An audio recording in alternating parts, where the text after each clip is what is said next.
இப்போ கரூர் சம்பவத்துக்கு பின்பு பார்த்தீங்க அப்படின்னா தமிழ்நாட்டில் இருக்கக்கூடிய அரசியல் களமே மாறி இருக்கு அப்படின்னே சொல்லலாம். மக்கள் மத்தியிலையும் மக்களும் அதான் நினைக்கிறாங்க அப்படின்றத நம்மளால பார்க்க முடியுது. Vijay untested not proved. ஒருவர் தன் கையில வராத ஓட்டை இன்னொருத்தருக்கு டிரான்ஸ்ஃபர் பண்ண முடியாது. இந்த அடிப்படை தெரியாத நபர்கள் தான் இதை பேசுறாங்க. இந்த நபர்கள் பேரை நான் சொல்லிடலாம். ஏற்கனவே சூப்பர் ஸ்டார் தம்பி சவுக்கு சங்கர் பட் ரஜினியை சொல்லி ஜெயித்து வந்தார். அடைக்கல் ராஜ் ரஜினிகாந்த் படத்தை போட்டு வாக்கு கேட்பாரு. பட் விஜய் இதை சொல்லியும் ஒருத்தர் கூட விஜயை கண்டுக்கல. பட் மைக் படம் போட்டதும் சீமான் மதிப்பு கொடுத்தாரு. தம்பி எனக்காக தான் மைக் படத்தை போட்டிருக்கான்னு சொன்னாரு. ஏன் மைக் படத்தை போட்டாரு? உங்க சிஏ எதிர்ப்ப யாருமே சீண்டல்ல. ஜோசப் விஜய் நான் சொல்றது உண்மை, ஜான் ஆரோக்கியசாமி நான் சொல்றது உண்மை, ரங்கராஜ் பாண்டே நான் சொல்றது உண்மை, சவுக்கு சங்கர் நான் சொல்றது உண்மை. தப்புன்னா என்ன ஆதாரத்தோட சொல்லுங்க, நான் திருத்திக்கிட தயாரா இருக்கிறேன். சீமான் உங்களுக்கு கொடுத்தது ஒரு முக்கியத்துவம் தான், அதுல நான் மறுக்க வரல. என் தம்பி எனக்காக தான் மைக் படத்தை போட்டிருக்கான்னா முக்கியத்துவம் தான். எனக்கு அதுல உங்களுக்கு ஒரு சூட்சமும் உண்டு. சீமான பிடிச்சா உலகம் ஃபுல்லா உள்ள தமிழர்கள், ஃபாரின்ல உள்ள தமிழர்கள் உங்க படத்தை பார்ப்பாங்க. அந்த அனுகூலத்தையும் நீங்க பார்த்து தான் மைக்க போட்டிருப்பீங்க. அரசியல் வேண்டான்னு சொன்ன சிவாஜி 67 காமராஜ் தலைமையில காங்கிரஸுக்கு ஆதரவு தெரிவித்தார். 46% வாக்குல இருந்த காங்கிரஸ் 40% போயிடுச்சு. சிவாஜி பத்மினி பிரச்சாரத்தால எஃபெக்ட் எதுவுமே வரல, கொடுத்துட்டாரு. ஆனா நயினார் எல்லாம் பேசுறத பார்த்தா விஜய் பாஜக கிட்ட விழுந்துட்டாரோன்னு தோணுது. எனக்கு தெரியல, அது ஆனா எவிடன்ஸ் இல்ல. பட் ப்ரோ காங்கிரஸா விஜய் இருக்கிறதுக்கு எவிடன்ஸ் இருக்கு. அப்போ அவர் இந்த இடத்துக்குள்ள ஸ்டாலின், எடப்பாடி புதுசா வரக்கூடிய, அப்ப இந்த இடத்துக்குள்ள சீமான் ஸ்டாலினுக்கு ஒரு அனுகூல சத்துரு தான். அதை பற்றி சீமானுக்கு கவலை இல்லை. ஸ்டாலினோட இந்த பிறமொழி ஆதரவு அரசியலை எதிர்த்தாதான் இவர் தமிழர்கள் மத்தியில வளர முடியும். கலைஞர் அருந்ததியர்களுக்கு உள்ஒதுக்கீடு கொடுத்தாரு. நீங்க சீமான் அவர்களுக்கு ஒரு நல்ல நண்பனா இருக்கீங்க. இப்போ நீங்க சொன்னா சீமான் அவர்கள் ஒரு சில விஷயங்களை மாத்திக்கிறதுக்கு வாய்ப்பு இருக்கு அப்படின்றத சமூக வலைதளங்கள் மூலியமா நம்மளால பார்க்க முடியுது. அவர் என்ன முடிவெடுக்காரோ அந்த முடிவுல தான் அவர் நிற்பாரு. தன் எடுத்த முடிவுல உறுதியான ஒரு தன்மை கொண்ட ஒரு தலைவர். நாம ஒரு சகோதரங்கிற முறையில, ஒரு அண்ணங்கிற முறையில சில விஷயங்கள் சொல்லாமே தவிர, பலரும் சொல்லாமே தவிர அவருக்கு முடிவை தான் எடுக்கிறாரு.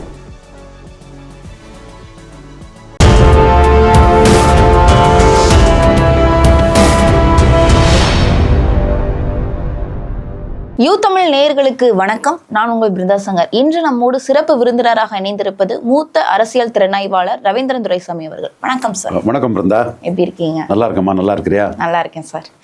இப்போ கரூர் சம்பவத்துக்கு பின்பு பார்த்தீங்க அப்படின்னா தமிழ்நாட்டில் இருக்கக்கூடிய அரசியல் களமே மாறி இருக்கு அப்படின்னே சொல்லலாம். மக்கள் மத்தியிலையும் மக்களும் அதான் நினைக்கிறாங்க அப்படின்றத நம்மளால பார்க்க முடியுது. என்னன்னா விஜய் அவர்கள் அதிமுகவோடு, அதாவது பிஜேபி கிட்ட சரணடைஞ்சிட்டாரு, அதிமுகவோடு கூட்டணி போறாரு, கண்டிப்பா திமுக ஆட்சியை வீழ்த்திட முடியும் அப்படின்ற மாதிரியான விஷயங்கள்லாம் பேசப்பட்டு வருதே சார், இதை நீங்க எப்படி பாக்குறீங்க? Vijay untested not proved.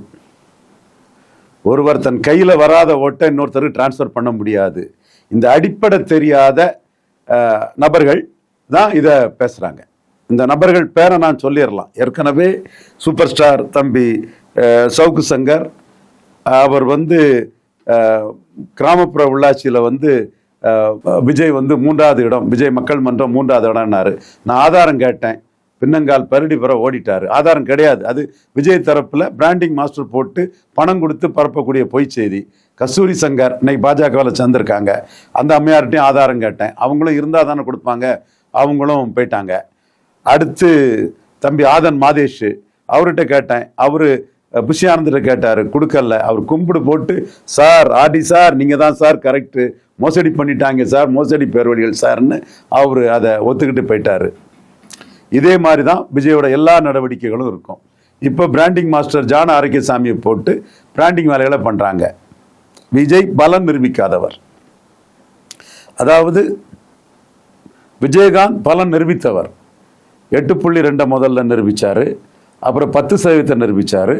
அதுக்கப்புறம் ஜெயலலிதா கடுமையாக பேரம் பேசி சோ போன்றவர்கள், அன்னைக்கு ஆடிட்டர் குருமூர்த்தி சொல்ற மாதிரி சோ போன்றவங்கள்லாம், ஏன்னா அவனே சிஎமாக்க பார்க்குறீங்களா என்னெல்லாம் ஜெயலலிதா கோவப்பட்டதாட்டு இன்னைக்கு குருமூர்த்தி பேசியிருக்கிறாரு. பேசி எடுத்து ஒரு 41 சீட்டு வாங்கிக்கிட்டு கூட்டணி போனார். பவன் கல்யாண் 2014 பிரச்சாரம் பண்ணார்.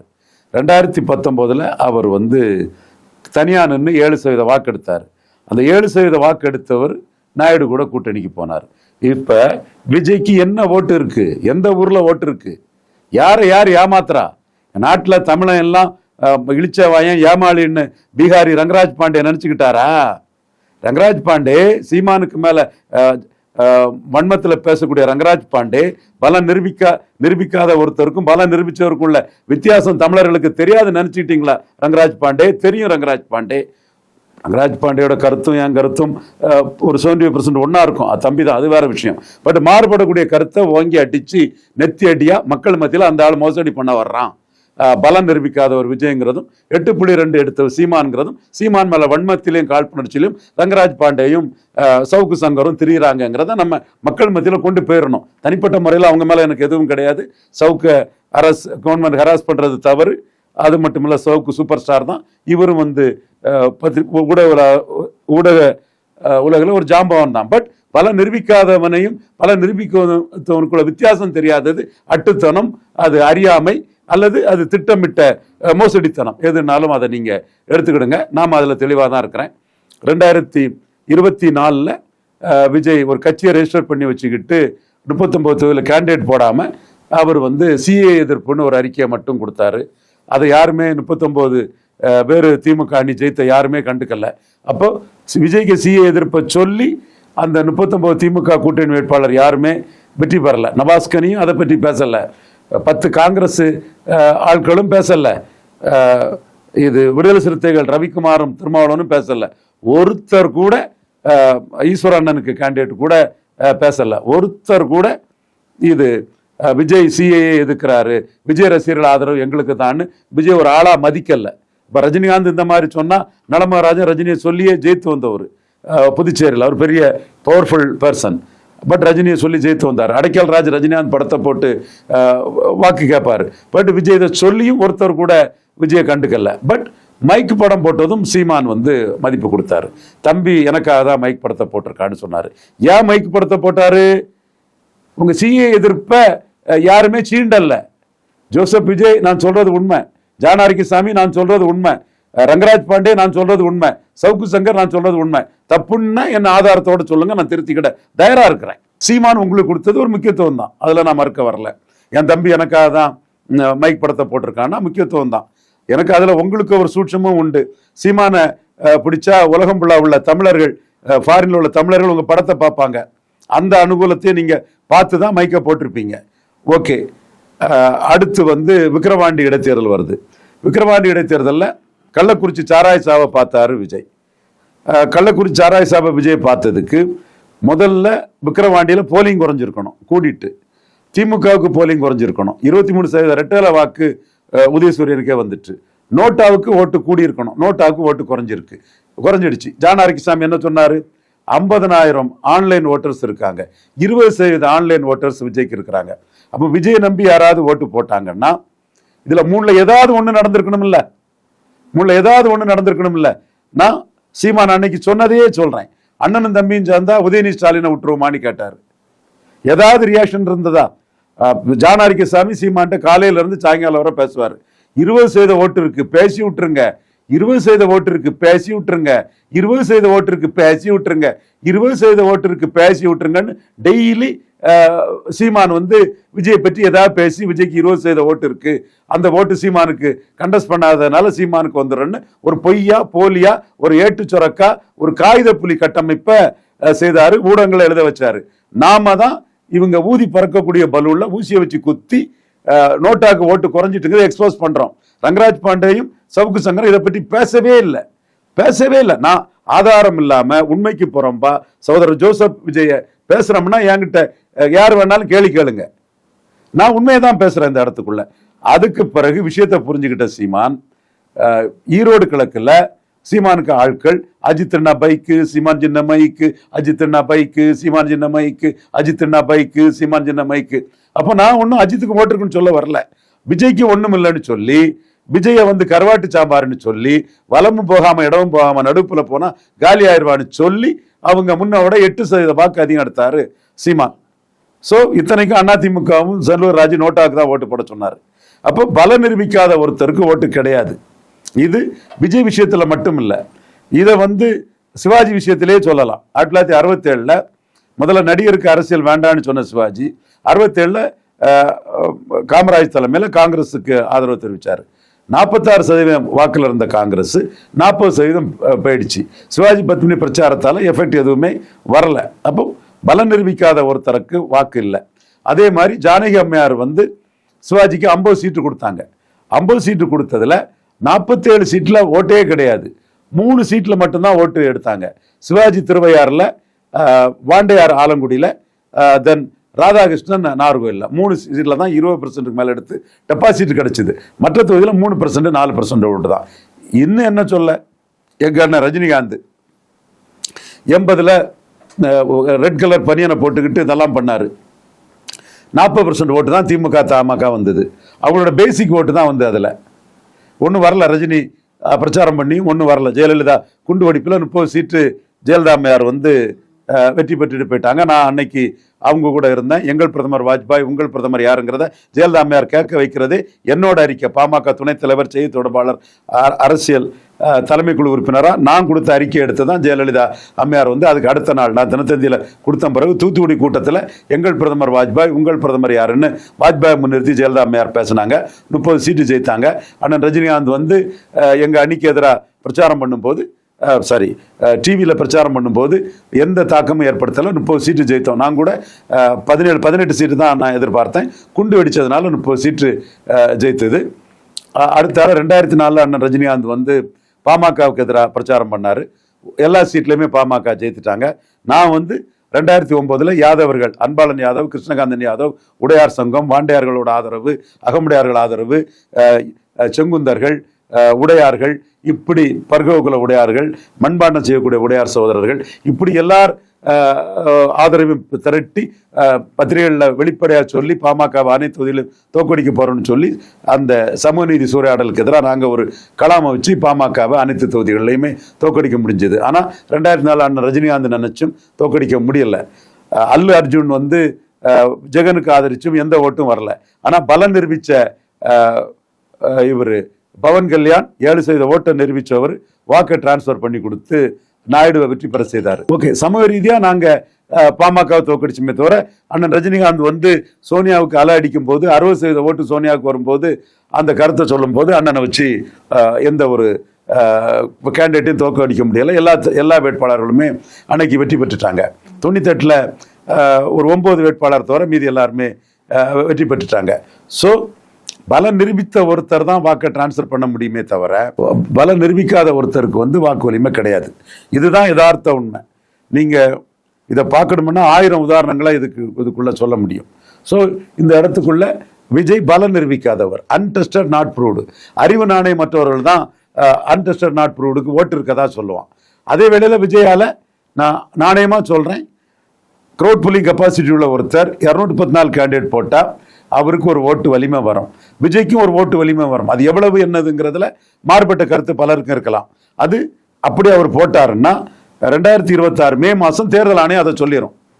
ஏற்கனவே உள்ள தேர்தல் ஆணையம் சொன்னதில் சீமான் தான் மாநில கட்சி அங்கீகாரம் பெற்று ஒரு 8.2% வாக்கு எடுத்திருக்காரு. விஜய் லெட்டர் பேடா தான் இருக்கிறார். கண்டிப்பா. இப்போ நீங்க சொல்றீங்க பலம் நிரூபிக்காதவர் வந்து விஜய் அப்படின்ட்டு. பலம் நிரூபிச்ச சீமான் அவர்கள் 8.2% வாக்க வச்சிருக்கிறவர். இப்ப அரசியல் சூழல் எப்போ எப்படினாலும் மாறுது அப்படின்றத நம்ம தொடர்ந்து பல வருடங்களா பார்த்துட்டு இருக்கோம். அந்த வகையில சீமான் அவர்களும் மாறுவதற்கு வாய்ப்பு இருக்கா, கூட்டணி அமைப்பதற்கு வாய்ப்பு இருக்கா அப்படின்ட்டு தொடர்ந்து வந்து செய்தியாளர்கள் வந்து கேள்வி எழுப்புறாங்களே, இதை நீங்க எப்படி பாக்குறீங்க? மாறுவதற்கு வாய்ப்பு இருக்கு? சீமான் 4 தேர்தலில் தனிச்சு நிற்கிறாரு, 5வது தேர்தலையும் தனிச்சு தான் நிற்கிறாரு. அவர் வந்து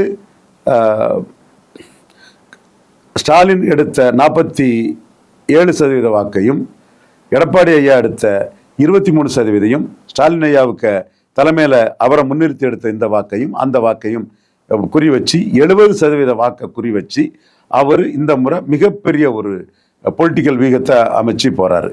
மக்களை நம்பி போறேன், மக்களுக்காக போறேன்னு சொல்றாரு. அப்படி சொல்லக்கூடிய அந்த இதில் அவரோட கருத்து என்னன்னா, திமுகவும் அதிமுகவும் காங்கிரஸ் பாஜகவின் ஊதுகுழல்கள், ஒட்டுண்ணிகள், தொங்கு சதைகள்னு மிக கடுமையான வார்த்தையில அவர் பேசுறாரு. எனக்கும் அதுல மாறுபட்ட கருத்துக்கள் எனக்கு உண்டு. என்றால் அவர் என்ன பேசுறாருங்கிறத மற்றவங்க கில்லிங் இன் சைலன்ஸ் அவர் பண்றதுனால நான் அதை சொல்றேன். அவர் இந்திரா காந்தி அம்மையாரை விமர்சனம் பண்றாரு. கலைஞர் இந்திரா காந்தி அம்மையார் சேர்ந்தான் கச்சத்தீவை கொடுத்து தமிழர் நலனை காலி பண்ணிட்டாங்கன்னு சொல்றாரு. காவிரி பிரச்சனையில கலைஞரும் இந்திரா காந்தி அம்மையார் தான் காரணம்னு சொல்றாரு. அதே மாதிரி எம்ஜிஆர் பல விஷயங்கள், முல்லை பெரியாறுல தமிழர் நலனை டெல்லியில் காங்கிரஸும் எம்ஜிஆரும் விட்டு கொடுத்துட்டாங்கிறாரு. இப்படி அவரோட தாக்கம்ங்கிறது கலைஞர், எம்ஜிஆர், ஜெயலலிதா, எடப்பாடி, ஸ்டாலின் 5 தலைவர்களையும் அவர் குறி வச்சு, இந்த 5 ஆட்சியும் குறி வச்சு இவங்களுக்கு ஓட்டு போடுற தவறு, இவங்க காங்கிரஸ் பாஜகவின் ஊதுகுழல்கள், ஒட்டுண்ணிகள், தொங்கு சதைகள், பிரபாரமாக தான் தமிழர்களின் நலனை உரிமையை நிலைநாட்ட முடியும்னு வர்றாரு. ஸோ இந்த ஸ்டாண்ட் எடுத்தவர் இந்த ஸ்டாண்டில் தான் அவர் போவார். இப்போ இந்த ஸ்டாண்ட் எடுக்கிற காரணமே விஜய் காங்கிரஸுக்கு சாதகமாக போறாரு, ராகுல் காந்திக்கு ஒரு சாப்பிட்டா போறாரு, ராகுல் காந்திக்கு ஆதரவா சமூக வலைத்தளங்கள் எல்லாம் பதிவிடுறாரு. பாஜக விஜய் மேல பாஞ்சு பிடுங்குறாங்க. விஜய் பாஜகவுக்கு ஆதரவா எதுவும் இதுவரை பேசல. ஆனா விஜய் காங்கிரஸுக்கு ஆதரவா சமூக வலைத்தளங்களில் பதிவெல்லாம் விட்டுட்டாரு. ராகுல் காந்திக்கு ஆதரவு கொடுத்திருக்கிறாரு. பீகார்ல உள்ள ராகுல் காந்திக்கு பேச்செல்லாம் பேசி ஆன்டி பிஜேபி பேசுறதுக்காக ராகுல் காந்திக்கான ஆதரவு இதையும் அவர் நிறைய கொடுத்துட்டாரு. ஆனா நயினாரெல்லாம் பேசுறத பார்த்தா விஜய் பாஜக கிட்ட விழுந்துட்டாரோன்னு தோணுது. எனக்கு தெரியல அது. ஆனா எவிடன்ஸ் இல்லை. பட் ப்ரோ காங்கிரஸா விஜய் இருக்கிறதுக்கு எவிடன்ஸ் இருக்கு. அப்போ அவர் இந்த இடத்துக்குள்ள ஸ்டாலின், எடப்பாடி, புதுசா வரக்கூடிய விஜய் உட்பட எல்லாத்தையும் அடிச்சு காங்கிரஸ் பாஜகவின் ஊதுகுழலா, தொங்கு சதையா, ஒட்டுணியா இல்லாம தேசிய கட்சிகள் தமிழ்நாட்டுக்கு தேவையில்லாத ஆணிங்கிறத சீமான் தான் முன்னெடுக்கிறாரு. ஏற்கனவே அவரு 2024 இதைத்தான் முன்னெடுத்தாரு. எடப்பாடியும் அதைத்தான் சொன்னார். காங்கிரஸ் பாஜக தமிழ்நாட்டுக்கு தேவையில்லாத ஆணி, பிரயோஜனம் இல்லை, வேஸ்ட், அவங்களால தமிழ்நாட்டுக்கு என்ன இருக்கு, நஷ்டம்தான், எல்லா துயரங்களுக்கும் துன்பங்களுக்கும் காங்கிரஸும் பாஜகவும் தான் காரணம்னு சொன்னார். எடப்பாடி இன்கன்சிஸ்டான ஒரு தலைவராட்டு, ஒரு நிலையற்ற கொள்கை கொண்டவராட்டு, தன் நிலைப்பாட்டிலிருந்து மாறி பல்டிசாமியாட்டு ஆயிட்டார். சீமான் அதுல எடப்பாடியை பலகீனப்படுத்துறதுக்காக தன் நிலைப்பாட்டில் உறுதியா நின்று அதுல களமாடுறாரு. ஸோ சீமான் இன்னைக்கு ஜிடி நாயுடு அந்த மேட்டருக்குள்ள வராருன்னா இது ஸ்டாலின் வர்சஸ் சீமான். ஸ்டாலின் பின்னாடி இதுல பிறமொழியாளர்லாம் கன்சால்டேட் ஆயிடுவாங்க. ஸ்டாலின் தெரிஞ்சுதான் வைக்கிறாரு. நாயுடு, ரெட்டி, ஒக்காலிகா, லிங்காயத்ஸ், நாயர் எல்லா பிரமொழியாளர்களும் சீமானோட இந்த அரசியல்ல ஸ்டாலின் பின்னாடி கன்சால்டேட் ஆயிடுவாங்க. ரங்கராஜ் பாண்டே பிரமொழியாளர், நீங்க வேணா கன்சால்டேட் ஆகாம இருப்பீங்க, பட் நீங்க இந்து, அந்த வகையில உங்களை நான் என்னுள்ள ஒருத்தனா தான் பாக்குறேன். இதுவும் இருக்கு. ஆனா மெஜாரிட்டி பிரமொழியாளர்கள் ஸ்டாலின்ட்ட கன்சால்டேட் ஆயிடுவாங்க. அப்ப இந்த இடத்துக்குள்ள சீமான் ஸ்டாலினுக்கு ஒரு அனுகூல சத்துரு தான். அதை பற்றி சீமானுக்கு கவலை இல்லை. ஸ்டாலினோட இந்த பிரமொழி ஆதரவு அரசியலை எதிர்த்தாதான் இவர் தமிழர்கள் மத்தியில வளர முடியும். கலைஞர் அருந்ததியர்களுக்கு உள்ஒதுக்கீடு கொடுத்தாரு. அது வரவேற்கத்தக்கது. தாளக்கடக்காரை தற்காப்பது தர்மங்க முறையில அதை நாம வரவேற்கிறோம். மோடி அதை ஃபெசிலிட்டேட் பண்ணி கொடுத்துட்டாரு. அதுல சீமான் அந்த பிரியாரிட்டி ரெசர்வேஷன் பறையர்களையும் தேவேந்திர குல வேளாளர்களையும் பாதிக்குதுன்னு சீமான் அதை எதிர்க்கிறார். அது அவருக்கு உரிமை. அப்ப இந்த இடத்துக்குள்ள அருந்ததியர் மற்ற பிறமொழியாளர்கள்லாம் ஸ்டாலின்ட்ட கன்சால்டேட் ஆவாங்க. அதனாலதான் ஈரோடு கிழக்கிலேயே பெரியார மையமா வச்சு அருந்ததியர்களுக்கு எவ்வளவு இது கிடைச்சது, என்ன இது தமிழ்நாடு ஃபுல்லா திமுக தரப்பு பிரச்சாரம் பண்றாங்க. ஸ்டாலின் பறையர் தேவேந்திர குல வேளாளருக்கு இது பாதிப்புங்கிறாரு. அதே மாதிரி தீரன் சின்ன மலை கவுண்டருக்காகவும் திருப்பூர் குமரனுக்காகவும் பேசுவார். இந்த இடத்துல எடப்பாடி மாற்றாரு, விஜய் மாற்றாங்க. எடப்பாடி விஜய் இதுல மாட்டிடுறாங்க. எடப்பாடிக்கும் இதுல ஸ்டாண்ட் இல்ல, விஜய்க்கும் ஸ்டாண்ட் இல்ல. சீமானுக்கு ஒரு ஸ்டாண்ட் இருக்கு, ஸ்டாலினுக்கு ஒரு ஸ்டாண்ட் இருக்கு. இந்த பக்கம் சீமான், அந்த பக்கம் ஸ்டாலின். சீமான் இதுல திருப்பூர் குமரன், காளிங்கராயன் இவங்களெல்லாம் பேசி பொன்னுச்சாமி, மொழிப்போர் தியாகியாட்டு கொங்கு மண்டலத்தில் இறந்த பொன்னுச்சாமிங்கிற ஒரு சகோதரருக்காக பேசி, திருப்பூர் குமரனுக்காக பேசி, பொன்னர் சங்கருக்காக பேசி, குலதெய்வ வழிபாடு பொன்னர் சங்கர் இதுக்காக பேசி, இதுல அவருக்குள்ள வாக்கு வலிமையை கொங்குக்குள்ள அவர் நிற்கிறாரு. அதே மாதிரி பறையர் தேவேந்திர குல வேளாளர்களுக்கு பாதிக்கக்கூடிய அளவுக்கு நீங்க செய்தனால 5% அவங்களுக்கு உயர்த்தி கொடுக்கணும்னு சொல்லி அருந்ததியர் பிரியாரிட்டி ரெசர்வேஷன் அவர் எதிர்க்கிறார். ஸோ அருந்ததியர் ஓட்டு அவருக்கு வராம போகலாம். தூய்மை பணியாளர் இதுக்காக நின்னாலும் கூட இந்த இஷ்யூல அருந்ததியருக்கு எதிராக போறார். ஸோ இந்த 2 இஷ்யூலையும் அரசியல் சீமானுக்கும் ஸ்டாலினுக்கு நடக்குது. இதை சவுக்கு சங்கர் மறைக்க பார்ப்பாரு, ரங்கராஜ் பாண்டே மறைக்க பார்ப்பாரு. சீப்பை ஒழிச்சு வச்சுட்டா கல்யாணம் நின்றுமா? நீங்க 2 பேரும் தான் நாட்டுல ஆளா இருக்கிறீங்க, நீங்க மறைச்சிட்டா எல்லாம் போயிரும்னு நினைக்கிறீங்களா? இல்ல, இன்னைக்கு எக்கச்சக்க பேர் இருக்காங்க, எல்லாரும் இருக்கிறாங்க. நீங்க பெரியவங்க, அது உங்களை நான் குறைச்செல்லாம் மதிப்பிடல. பட் உண்மையை நீங்க மறைக்கிறீங்க. இந்த இஷ்யூ ஸ்டாலினுக்கும் சீமானுக்குமானது. பிறமொழியாளர்கள் ஸ்டாலின் பக்கம் கன்சால்டேட் ஆவாங்க, தமிழ் சமூகங்கள் சீமான் சொல்றது நியாயம் தாண்டி சொல்லக்கூடியவங்க சீமான் பக்கம் வருவாங்க. நீங்க சீமான் அவர்களுக்கு ஒரு நல்ல நண்பனா இருக்கீங்க. இப்போ நீங்க சொன்னா சீமான் அவர்கள் ஒரு சில விஷயங்களை வந்து மாத்திக்கிறதுக்கு வாய்ப்பு இருக்கு அப்படின்றத வந்து சமூக வலைதளங்கள் மூலியமா நம்மளால பார்க்க முடியுது. இவ்வளவு ஆலோசனை நீங்க கொடுத்திருந்தாலும் கூட சீமான் அவர்கள் யாரு கூடயாவது கூட்டணி வச்சா சீமான் அவர்களுக்கு அது பிளஸ்ஸா தானே அமையும் சார். ஏன்னா 8.2% Nobody can dictate terms to சீமான். சீமான் தானே வளர்ந்தவர், சுயம்பா வளர்ந்தவர். அவர் என்ன முடிவெடுக்காரோ அந்த முடிவுல தான் அவர் நிற்பாரு. தன் எடுத்த முடிவுல உறுதியான ஒரு தன்மை கொண்ட ஒரு தலைவர்.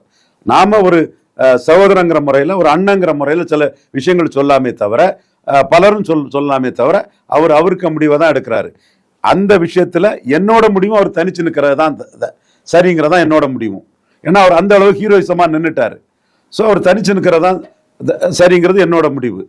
ஒரு வேளையில ஒட்டுமொத்த என்டிஏயும் சீமான சிஎம்மா சொன்னாருன்னா, மோடி ஒரு ஆஃபர் கொடுப்பாருன்னு சொன்னா, நான் அந்த இடத்துக்குள்ள சீமான ஒத்துக்கிடுங்கன்னு சொல்லக்கூடிய வேலையை நான் செய்ய தயாரா இருக்கேன். கண்டிப்பா சீமான் அவர்கள் மோடி அவர்களை ஏத்துக்குவாங்களா அப்படின்ற ஒரு விஷயம் இருக்குல்ல. விஷயம் அது அல்ல. ஒட்டுமொத்த என்டிஏ எடப்பாடி உட்பட எல்லாரும் நாம நின்னா திமுகவை தோக்கடிக்க முடியாது. சீமான் தனிச்சு நின்னா 2 இலக்கத்துல அவர் வாக்கு சதவீதம் வந்துடும். சீமான் தனிச்சு நிற்கிறது வரை ஸ்டாலினை தோக்கடிக்க முடியாது. அப்போ நாங்க யதார்த்தத்தை உணர்ந்துக்கிறோம். சீமான் தனிச்சு நின்னா 31 ஸ்டாலினை தோக்கடிக்க முடியாது, 29 தோக்கடிக்க முடியாது. அப்போ நாங்க சீமான் ஒரு 50 சீட்டு நிக்கட்டு, எடப்பாடி 100 சீட்டு நிக்கட்டு, சீமானே சிஎம் கேண்டிடேட்டா நிக்கட்டுங்கிற ஒரு ஆஃபரை மோடி வைஸ் பிரசிடென்ட் இவர் சிபி ராதாகிருஷ்ணன் மூலமா இபிஎஸ் கன்வின்ஸ் பண்ணி வந்தாருன்னா, நான் சீமான தனிச்சு நிற்காண்டாம், சிஎம் ஆஃபரை ஏத்துக்கிடுங்கன்னு கன்வின்ஸ் பண்ண தயாரா இருக்கிறேன். அது மோடி கிட்ட இருந்து வரணும். கண்டிப்பா சார். அப்ப அரசியல் களத்துல இருக்கக்கூடிய பல்வேறு விவரங்களை எங்களுக்காக தொகுத்து வழங்கியமைக்கு நன்றி. நன்றி பிருந்தா.